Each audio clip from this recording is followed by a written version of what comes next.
तो चलिए वापस लौटें खबरों पर। आज वो तारीख है जब मुंबई सिर्फ हमले का शिकार नहीं बनी, वो भारत की असलियत का आईना बन गई। 26/11 एक ऐसी रात जिसने दुनिया को दिखाया कि भारत पर हमला सिर्फ गोलियों से नहीं, समंदर, साजिश और सिस्टम की दरारों से भी होता है। और आज 17 साल बाद उसी रात के हर फ्रेम को फिर से आपके सामने रख रहे हैं। क्या बदला, क्या नहीं बदला, और क्या अब भी हमें डराता है? क्या वाकई आज हम वो हमला पीछे छोड़ आए हैं?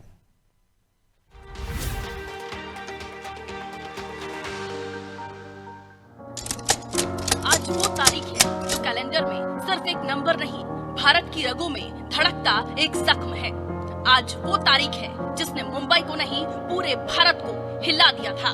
26/11 भारत की रात अचानक काली नहीं हुई, उसे काला कर दिया गया था। मुंबई की हवा में नमक था, लहरें थी, लेकिन उसी हवा में बारूद खुल चुका था। 26/11 भारत की सबसे लंबी रात, वो 60 घंटे जहां हर मिनट मौत की तरह भारी था। ताज जल रहा था, ओबेरॉय चिल्ला रहा था, सीएसटी चीखों से भर चुका था और दुनिया देख रही थी भारत किस तरह अपनी आत्मा पर लग रहे वार को सह रहा है। कमांडो हवा में उतारे जा रहे थे, लाशों के बीच मोबाइल फोन बज रहे थे और टीवी स्क्रीन पर कसाब की मुस्कुराहट भारत की नसों में जहर की तरह उतर रही थी। इस देश ने पहली बार लाइव आतंक देखा था, पहली बार ताज जैसा प्रतीक राख में बदलता देखा था। लेकिन उसी रात भारत ने एक फैसला किया कि अब ऐसा दोबारा नहीं होने देंगे। और आज 2025 में भारत ने बहुत कुछ बदला है, बहुत कुछ सीखा है। 17 साल बाद वो फैसला आज कैसा दिखता है? भारत अब पूरी तरह बदल चुका है। भारत के पास हर ताकत है, जमीन से लेकर आसमान तक हर कोने पर पहरा है। भारत का इंटेलिजेंस नेटवर्क अब 5 गुना तेज, तटीय सुरक्षा एक दीवार बन चुकी है। सीमा पर सिर्फ सैनिक नहीं, एआई, ड्रोन और साइबर वॉच तैनात है। एनएसजी, मार्कोस, कोस्ट गार्ड की तैनाती कई गुना बढ़ चुकी है। लेकिन सुरक्षा का ये पूरा ढांचा सिर्फ 26/11 की सीख नहीं देता। देश की बदलती जमीन, राजनीति की बदलती हवा और समाज में फैलती खामोशियां भी इससे दिशा दे रही है।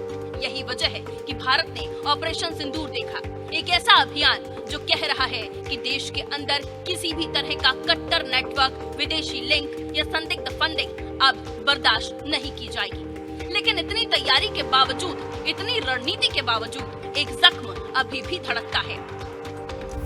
26/11 का असली मास्टरमाइंड कौन? किसने इस नरक का ब्लूप्रिंट बनाया? कौन आज भी जिंदा है? कौन आज भी बेखौफ घूम रहा है?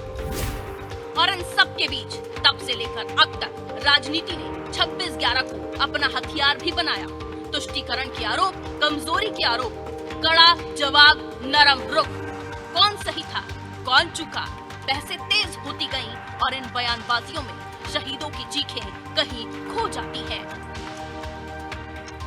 होटल की उन सीढ़ियों पर जहां खून अब दिखाई नहीं देता, लेकिन दर्द अब भी दिख जाता है। जिन परिवारों ने अपने लोग खोए, उनके लिए 26/11 सिर्फ एक तारीख नहीं, एक अधूरी कहानी है। लेकिन अब लड़ाई बदल चुकी है। बंदूकें अभी भी है, लेकिन असली खतरा कीबोर्ड, सर्वर और डिजिटल ब्रेन वॉश है। 26/11 जैसा हमला दोहराना मुश्किल है, लेकिन 26/11 जैसा हमला डिजिटल रूप में भी शुरू हो चुका है। जैसे cyber radicalization, dark web funding, fake narrative network. 2025 का नया ISIS बिना गोली चलाए दिमागों में आग भर रहा है। लेकिन भारत अब वो 2008 वाला भारत नहीं है। सागर से लेकर साइबर तक, हथियार से लेकर एल्गोरिथम तक, सीमा से लेकर सेंसर तक, हर मोर्चे पर भारत तैयार है। 26/11 का दर्द हम भूल नहीं सकते, 26/11 की सीख हम खो नहीं सकते और 26/11 के शहीदों का कर्ज भी हम चुका नहीं सकते। लेकिन एक वादा हम जरूर कर सकते हैं, भारत से, अपने आप से। ये एक भारतीय नागरिक होने का कर्तव्य हम हमेशा निभाएंगे। किसी भी सूरत देश के साथ देश का हर नागरिक अपनी अंतिम सांस तक खड़ा रहे। एक सच्चा देशभक्त आतंक के मंसूबों को उसकी देशभक्ति की भावना से रोक सकता है, क्योंकि इन दहशतगर्दों के शिकार सबसे पहले आप, हम या कोई भी मासूम हो सकता है। न्यूज़ डेस्क, अनादि टीवी।